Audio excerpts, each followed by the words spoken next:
สู้ผลงานพี่น้องสู้ผลงานของเสาวันนี้พี่น้องนี่2 แต้มพี่น้อง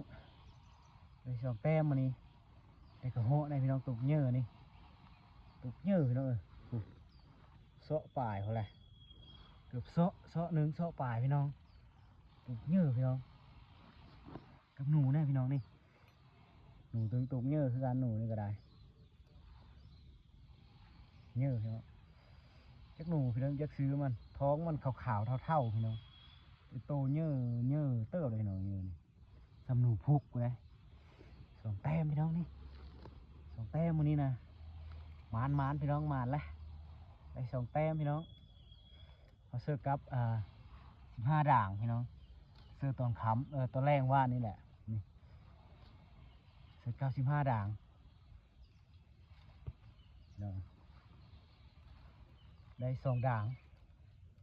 ถึง2 แต้มพี่น้องได้2 แต้มนี่เสื้อกับ15 ด่างมาแล้วพี่น้องมาแล้วพี่น้องมาแล้วนี่2 แต้มมานมักยื้อพี่น้องนี่กระเหาะ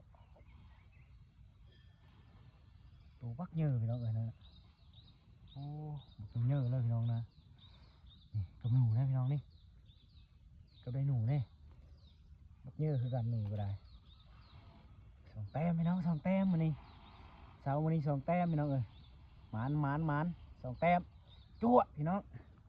มาแล้ววันนี้นะได้2 แต้มพี่น้องดีเจอขนาดพี่น้อง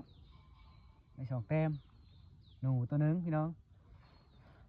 กระเหาะอีกตัวนึงมานพี่น้องมานเสาวันนี้นะเสื้อกับพี่น้อง15 ด่างเสื้อมี15 ด่างพี่น้องผลงาน2 แต้มพี่น้อง2 แต้มนี่ได้2 แต้มวันนี้นะรวดแล้วมานพี่น้องมานคักผู้ไทยสายเลาะพี่น้องเยอะผู้ไทยสายเลาะพี่น้องกับมานคักขนาดวันนี้พี่น้องจั่วแล้วจั่วมาเลยน้องทีมงานคุณภาพพี่น้องนี่กระหนูอันนี้กระเหาะมานคักขนาดพี่น้องวันนี้นะ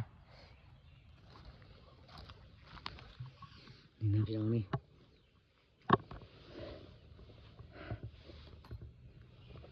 ่กลับมาพี่น้องถือกระเหาะพี่น้องนี่นะนี่ก็กลับผลงานวันนี้พี่น้อง2 แต้มเยอะได้กระเหาะพี่น้องนี่อันนี้ก็หนูอันนี้หนูพี่น้องตัวเงี้ยได้หนูมันน้อยได้นี่พี่น้องมีจักก็หนูพี่เลยบุมีจักซื้อมันคือกันบอนูท้องขาวมีแมนปัดยื้อบอนูพุกปัดท้องขาวจวดพี่น้องจวดมาแล้ววันนี้มาแล้ว